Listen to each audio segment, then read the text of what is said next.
Hi hello welcome to our channel. నేను మీ సిరి.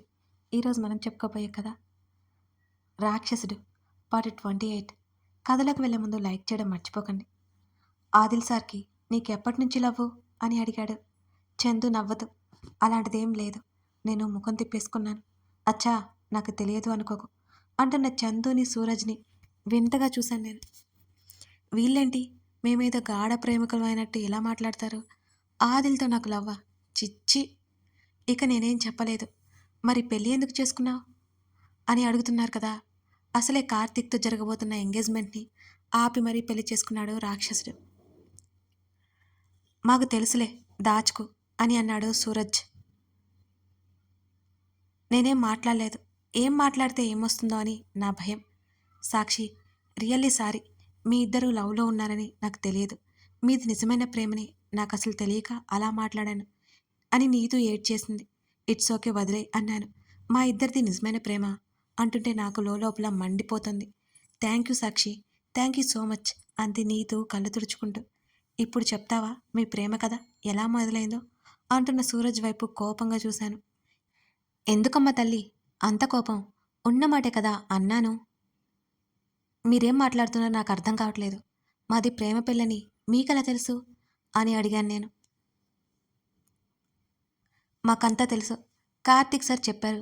మీ ఇద్దరికి పెళ్ళి ఇష్టం లేకపోయినా మీ వాళ్ళు బలవంతంగా ఎంగేజ్మెంట్ చేశారట. అప్పటికే నీకు ఆదిల్ సార్ అంటే ఇష్టమటగా. అక్కడ సడన్గా నేను పెళ్లి చేసుకోవాల్సి వచ్చిందట కదా. అదంతా మీ ముగ్గురి ప్లాన్ అని నాకు కాదు, ఆఫీస్ మొత్తానికి తెలుసు అంటున్న సూరజ్ని కళ్ళు తేలేసి చూశాను. సాక్షి ఏమైంది అని చందు నన్ను కదిలించాడు. అప్పటికే షాక్లో ఉన్నాను మరి. ఏం లేదన్నట్టు అడ్డంగా తల ఊపుతూ గటగట మంచినీళ్ళు తాగేశాను నేను. మాకు తెలిసిపోయిందని టెన్షన్గా ఉందా అని చందు నవ్వాడు. మీకు చెప్పాలి అనుకున్నాను అని మెల్లిగా అన్నాను. పర్వాలేదు, నీ టెన్షన్లో నువ్వున్నావు కదా అని వాళ్ళిద్దరూ చిన్నగా నవ్వేశారు. నలుగురం కాఫీలు తీసుకున్నాం. సూరజ్, చందు అక్కడి నుంచి వెళ్ళిపోయారు కాసేపటికి.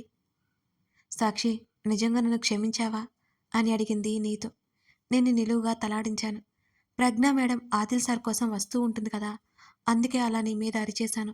ఆదిల్ సార్ మేడం మీద ఎంత క్లియర్గా నీ గోటి గుర్తులు కనిపించాయో నాకు అవి చూడగానే కోపం వచ్చింది. నువ్వు వాళ్ళిద్దరి మధ్యకి వెళ్తున్నామని తిట్టేశాను అని అంది నీతు. నీతు ఆ రోజు ఎందుకలా రియాక్ట్ అయిందో నాకు ఇప్పుడు క్లారిటీ వచ్చింది. ఇట్స్ ఓకే, వదిలే. ఇక నేను వెళ్తాను అన్నాను లేచి బ్యాగ్ తగిలించుకుంటూ. నీతు తలాడించింది. నేను ఆదిల్ క్యాబిన్కి వెళ్ళడానికి మెట్లెక్కాను. వెళ్తూ వెళ్తూ ఉండగా కార్తిక్ కనిపించాడు నాకు. హాయ్ సాక్షి. కార్తిక్ నవ్వుతూ పలకరించాడు నన్ను. నేనేం మాట్లాడలేదు. మౌనంగా నడుస్తుంటే అతను అక్కడే ఆగాడు నేను వచ్చే వరకు. ఇంకా నా మీద కోపం కోలేదా అని అడిగాడు కార్తిక్. లేదు, ఎప్పటికీ పోదు కార్తీక్. నా లైఫ్ సందిగ్ధంలో పడ్డానికి నువ్వు కూడా కారణమే. నువ్వే కనుక ఆ రోజు ఆదిల్ని అడ్డుకొని ఉంటే ఇలా జరిగేది కాదు అని సూటిగా చూస్తూ అన్నాను. నా మాటలకి కార్తీక్ మ్రాన్పడిపోయినట్టు చూశాడు. సాక్షి అని అస్పష్టంగా పలికాడు. కార్తీక్ మ్లానమైన ముఖంతో నన్నే చూస్తున్నాడు. అవును కార్తీక్, అవును. ఆ రోజు నేను అసలు షాక్లో ఉండి అలాగే ఉంటే నువ్వు ఆపలేకపోయావా అని అడిగాను. ఆదిల్ని ఇంకా అసహించుకుంటున్నావా అని అడిగాడు కార్తీక్ అదే ఆశ్చర్యంతో నన్నే చూస్తూ. అది ఎప్పటికి పోదు. నాకు అతడంటే ఇష్టం లేదు ఎంత చెప్పినా మీ ఎవరికి అర్థం కదా అని కోపంగా అరిచాను. ప్లీజ్ అరవకు అని నా చేతిని పట్టుకుని పక్కకు లాక్కెళ్ళిపోయాడు కార్తీక్. విసుగ్గా వదిలించుకొని ముఖం పక్కకు పెట్టుకున్నాను నేను. సాక్షి, నువ్వెలా అయితే షాక్లో ఉన్నావో నేను అలాగే ఆ టైంలో షాక్లో ఉన్నాను. నువ్వు ముందు నాకు విషయం చెప్పినా ఆదిల్తో మాట్లాడి సెట్ చేసుకునే వాళ్ళం కదా అని అన్నాడు కార్తీక్. ప్లీజ్ కార్తీక్, ఇక చాలు. అప్పుడు కూడా నువ్వు ఆదిల్కి నన్ను అప్పచెప్పవు అని గ్యారెంటీ లేదు అని అన్నాను సీరియస్గా. సాక్షి, అప్పచెప్పం ఏంటి అసహనంగా అన్నాడు కార్తీక్. ఇప్పుడు మాట్లాడే ఓపిక లేదులే అంటూ అక్కడి నుంచి విసుగ్గా ఆదిల్ క్యాబిన్ వైపు నడిచాను. కార్తీక్తో మాట్లాడిన ఉపయోగం లేదు. కార్తీక్కి నిజంగా నేనంటే ఇష్టం లేదు. ఆ విషయం నాకు అర్థమైంది. ఆలోచించుకుంటూ ఆదిల్ క్యాబిన్ డోర్ ఓపెన్ చేశాను. అతను శ్రద్ధగా పనిచేసుకుంటున్నాడు. అతన్ని కదిలించకుండా సోఫాలో కూలబడ్డాను. అతను పని రాక్షసుడు కదా! మేము అప్పటికే ఆఫీస్‌కి వచ్చి గంటయింది. నా రాజ్యకార్యాలు వెలగబెట్టి వచ్చేసరికి టైం అయిపోయింది. అతడు కాల్స్ మాట్లాడుకుంటుంటే చాలా బిజీగా ఉన్నాడు. గబుక్కున గది తలుపు తెరుచుకుంది. ప్రజ్ఞ గదిలోకి రాగానే షాక్ అయిపోయాను. ఆదిల్ తల ఎత్తి చూశాడు ప్రజ్ఞ వైపు. అతని కళ్ళు ఎందుకో సీరియస్‌గా ఉన్నట్టు కనిపించింది. ఆదిల్ సీరియస్‌గా చూడడంతో ఏం అర్థమైందో ఏమో! సారీ. ప్రజ్ఞ ఎందుకు సారీ చెప్పిందో నాకు అర్థం కాలేదు. ఏదో ఆలోచిస్తూ వచ్చేశాను. అక్కడ నేను ఉన్నాను అనే విషయం కూడా స్పృహలో లేకుండా సరాసరి ఆదిల్ దగ్గరికి వెళ్ళింది. డోర్ నాక్ చేయలేదని అతని కోపమనుకుంటా.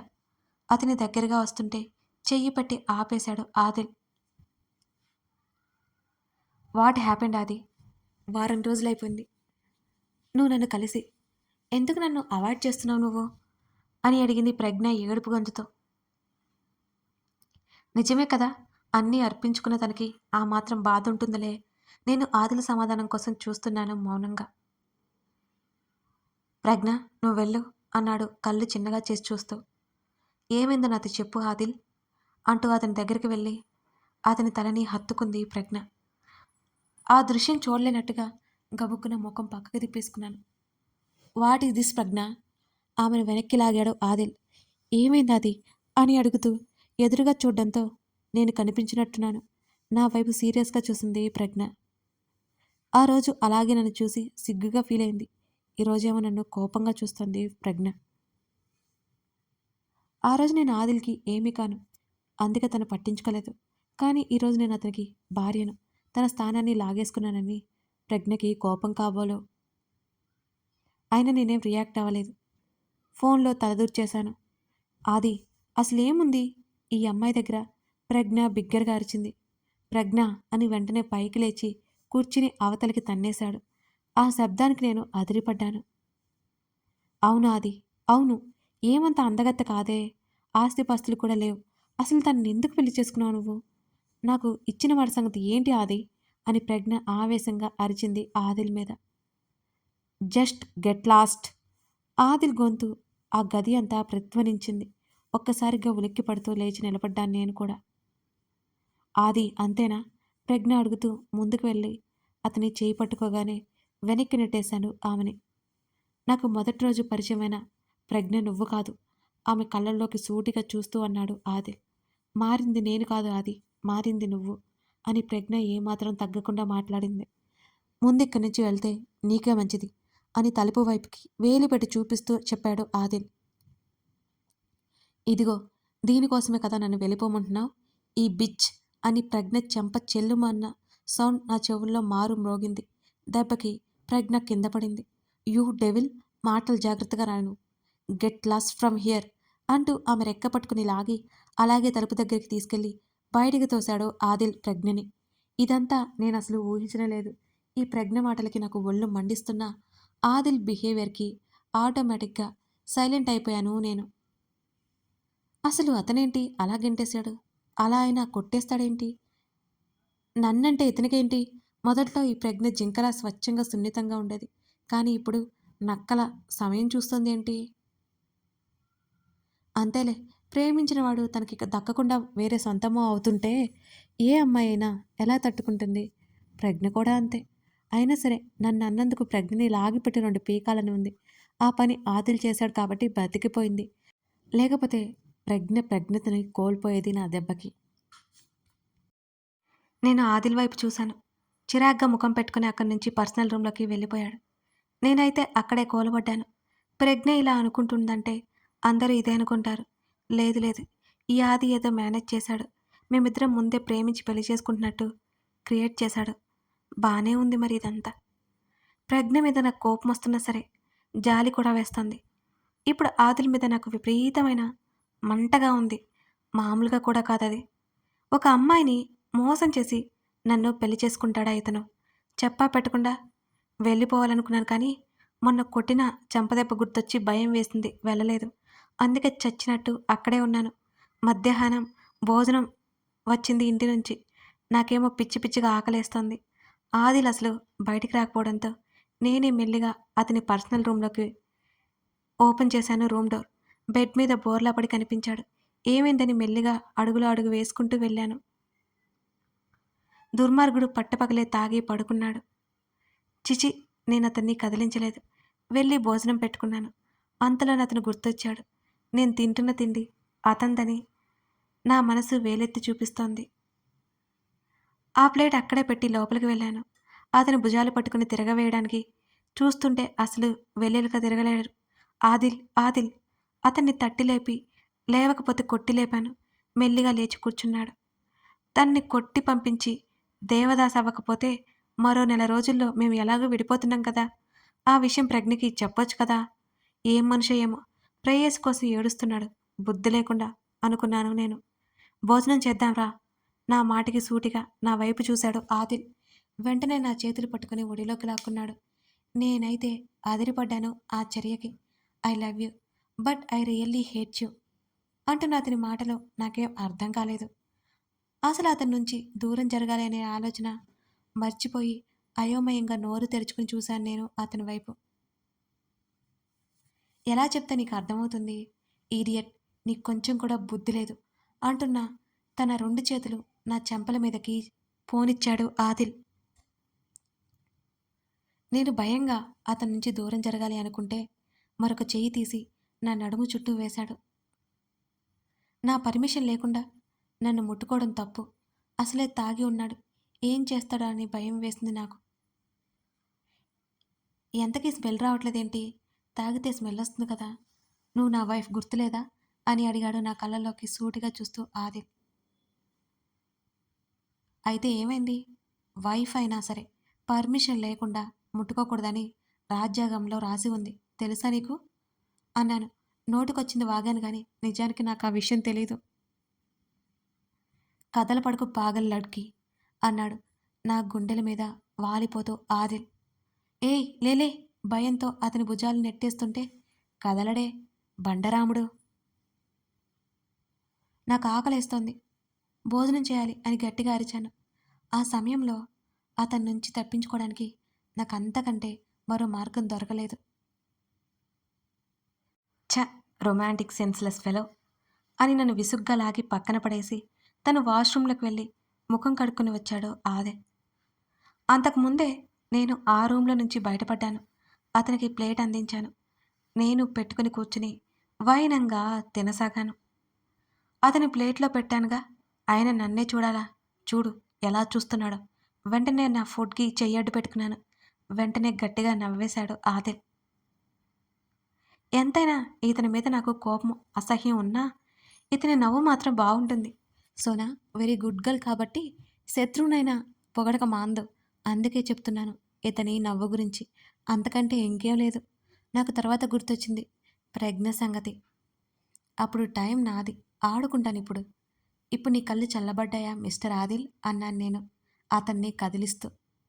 తన సిస్టంలో నుంచి నా వైపు తల తిప్పాడు. ఏంటా అన్నట్టుగా.